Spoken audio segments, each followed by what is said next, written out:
Coucou la famille, bienvenue sur la chaîne. Heureux de vous retrouver aujourd'hui pour une nouvelle vidéo. Aujourd'hui, pas de Mercato, pas de Mbappé. Aujourd'hui, on va parler football. On va se réunir autour de notre passion commune et parler de la saison qui arrive. Et aujourd'hui, on va comparer le milieu du Barça contre celui du Real. Quel milieu sera le plus performant, quel milieu a le plus de chances de réussir leur saison. Donc déjà, on va commencer rapidement par analyser les effectifs. On va les prendre ligne par ligne. Déjà, commençons rapidement au niveau des gardiens. Je pense qu'on n'a rien à dire. Les deux gardiens sont top 3 mondiaux. On va à easy. Ter Stegen, avec la saison qu'il a fait, je pense qu'il est légitimement dans les 3 meilleurs gardiens au niveau mondial. Pareil pour Thibaut Courtois. Au niveau de la ligne défensive, je pense que là, ça commence un petit peu à se dessiner avec un Barça qui arrive avec une ligne défensive structurée, contrairement à celle que peut nous présenter le Real Madrid, en la présence de Ferland Mendy qui a été énormément blessé cette saison. Donc, on a dû faire des ajustements en la présence de Camavinga. Parfois, c'était à la bas.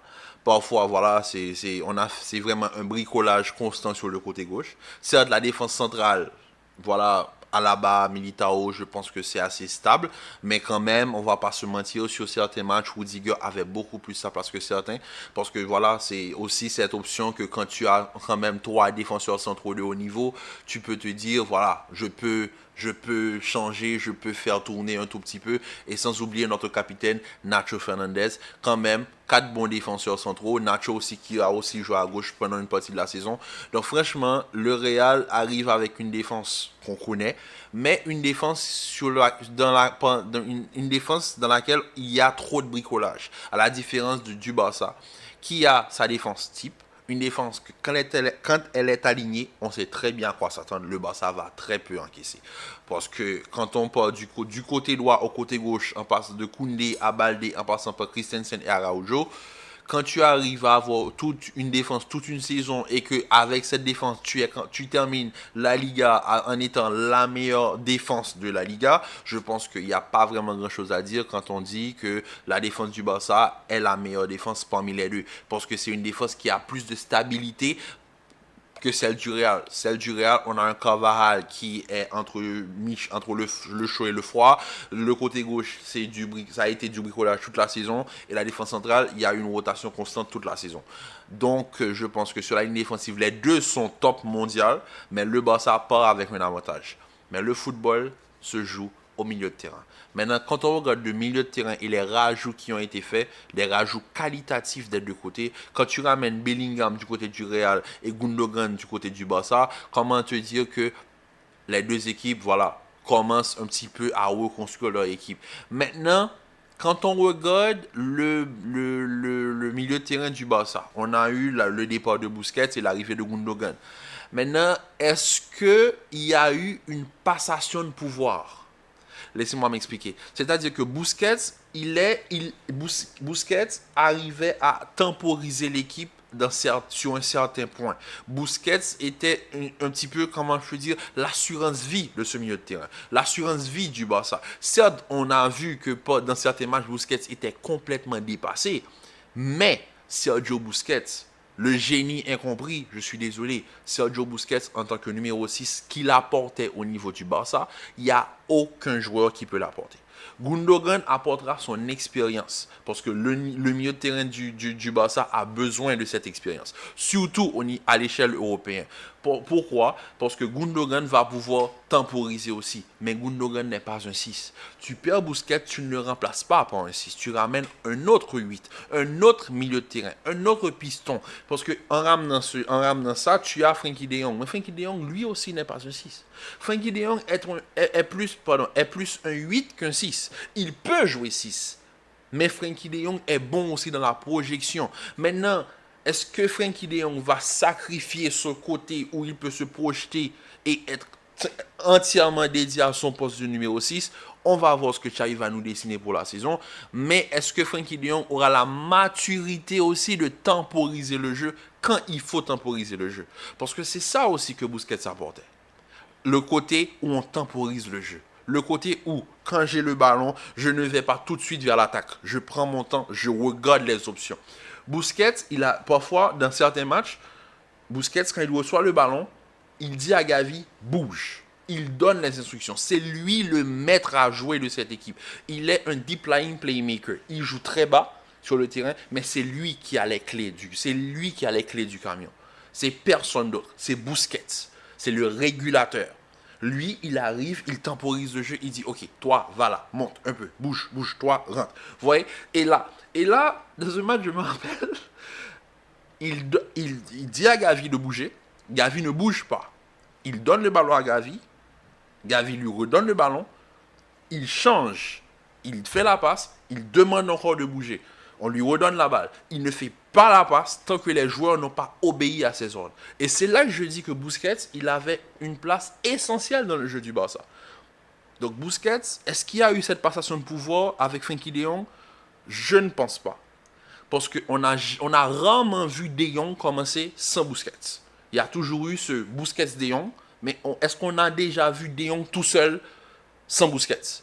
Et même là, même quand Busquets ne jouait pas, je pense que c'était sur Ronald Koeman, quand les rares matchs où Busquets ne jouait pas, De Jong était tout seul, Busquets a dû rentrer pour ramener cette stabilité. Donc là, déjà, de base, je pense que le Barça a eu ce petit manque de réalisme au lieu de rapidement passer à autre chose et de ramener Gundogan. Il y aurait dû avoir vraiment cette passation de pouvoir. À la différence du Real Madrid qui, je pense,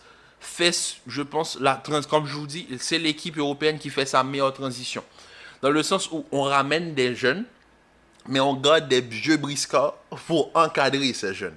Là, au milieu de terrain du Barça, tu as Gavi, Pedri, De Jong, Sergio Roberto et Gundogan.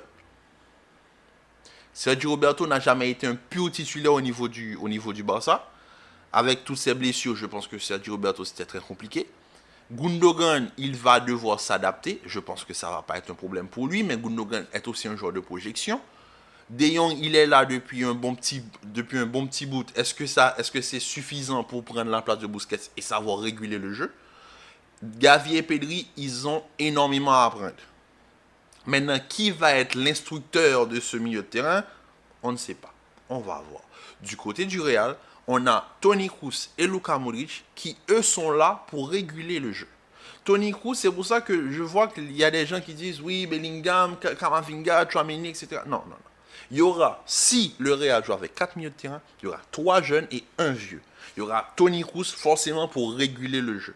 Toni Kroos, on voit que on peut le voir, qu'il commence à y avoir une transition entre une passation de pouvoir, de Toni Kroos à Tchouaméni.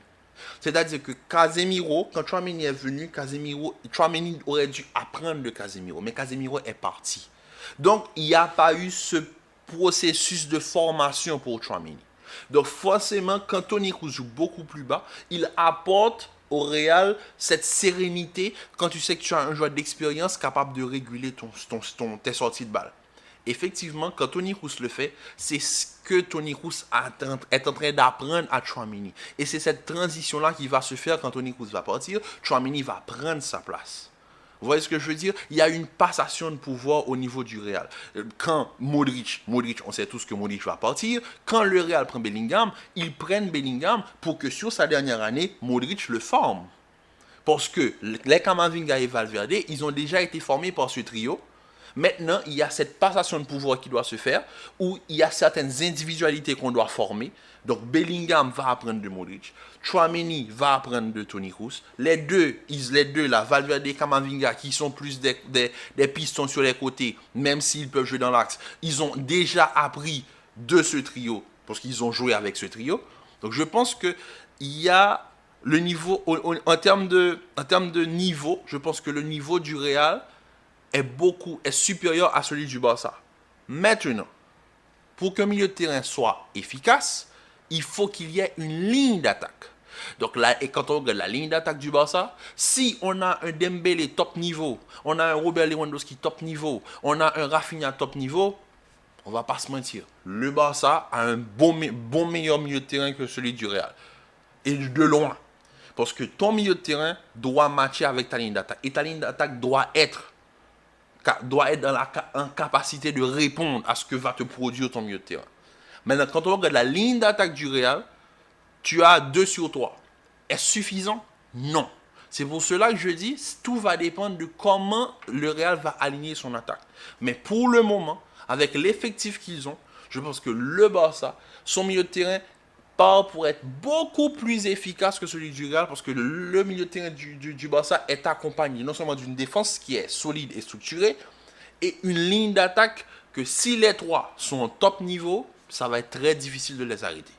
À la différence du Real, qui eux partent avec une défense où il y a un petit côté bricolage que nous, fans du Real, on ne supporte pas trop, un milieu de terrain très très très élevé avec un niveau d'exigence que nous, je pense qu'on s'impose à se dire ça doit être le meilleur milieu de terrain des prochaines années. Mais on a un trou, on a un énorme trou au poste de numéro 9. Et ce numéro 9 là va être très important.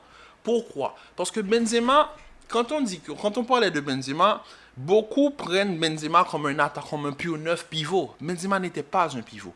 Benzema était un faux neuf. Il descendait, il venait faire du jeu avec le milieu de terrain. Okay? Il arrivait face à des blocs bas à se proposer pour faire des sorties de balles. C'est effectivement ce profil-là qu'on n'aura plus parce qu'il n'y a pas de Benzema. Le profil le plus, on va dire, qui avait une petite similarité avec le profil de Benzema, c'était Harry Kane. Le Real est en train de perdre Harry Kane. Parce que Harry Kane part, on va dire, le transfert de Harry Kane au Bayern commence un petit peu plus à se concrétiser. Bon, on l'espère pour lui, parce qu'il le mérite. Si tu ne prends pas Harry Kane, tu n'as personne. Tu as Ocelou. Ocelou, c'est plus un attaquant de pivot. Maintenant, est-ce que Ocelou aura la qualité nécessaire? C'est là que je me dis, est-ce que Ocelou aura la qualité nécessaire pour aider les ailiers à se mettre en valeur? Parce que si les deux ailiers que possède le Real en la présence de Rodrigo et Vinicius, ils n'ont pas besoin d'un top niveau. Ils ont besoin d'un point d'appui pour pouvoir prendre la profondeur, pour pouvoir combiner, etc. C'est là que je dis, tu prends Ocelou. Certes, Ocelou peut remplir ce rôle. Mais est-ce que Ocelou pourra tenir sur la durée? C'est ça le problème. Parce que si tu ne veux pas recruter le numéro 9, tu pars avec Ocelou. Maintenant, comment Ocelou qui, lui, depuis qu'il est parti du Real, en passant par Alaves, le Barcelone, il a un profil bien atypique, c'est rester dans la surface et attendre les centres. Est-ce que un Real qui joue énormément en combinaison, va pouvoir s'adapter à ce type d'attaquant?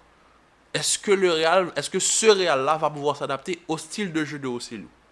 En tout cas, pour le moment, quand je le dis, conclusion, le milieu du Real est un milieu beaucoup plus qualitatif et un milieu qui va peut-être se prouver sur les prochaines années, tout en espérant qu'il n'y a pas de grosses blessures. Mais si on prend la saison qui arrive et l'effectif qu'ils ont, et mettons que la fenêtre du mercato se termine maintenant, le milieu du Barça, pour moi, doit être, et je dis bien doit être, beaucoup plus efficace que celui du Real, à mon avis. Parce que Gundogan, tu le prends en fin de carrière. Si Gundogan arrive à apporter cette sérénité au Barça, tout en apportant son expérience et en aidant, en encadrant les Gavi et les Pedri, je pense que aussi le Barça, ils ont du travail à faire. Parce qu'on ne va pas se mentir, quand tu perds Busquets, tu ne recrutes pas un pur 6 et que tu gardes 3-8 comme milieu de terrain, même 4, en comptant Sergio Roberto, même 5, tu pars avec un déficit. Tandis que le Real, il y a une transition. Casemiro, 6 est parti, Tchouaméni, 6 est venu. Toni Kroos, lui, peut jouer 6, il descend, jouer 6, il encadre Tchouaméni et fait la passation de pouvoir que Casemiro aurait dû faire. Dites-moi en commentaire ce que vous pensez. Pour vous, quel est le milieu de terrain qui est le plus prometteur sur les prochaines années? Et aussi, quel est le milieu de terrain que vous attendez plus cette saison? Donc sur ce, la famille, je vous dis à très bientôt pour une nouvelle vidéo. Commentez, likez, partagez. Ça me fait énormément plaisir de voir que la communauté grandit encore et encore. Donc je vous dis à très bientôt pour une nouvelle vidéo. Peace.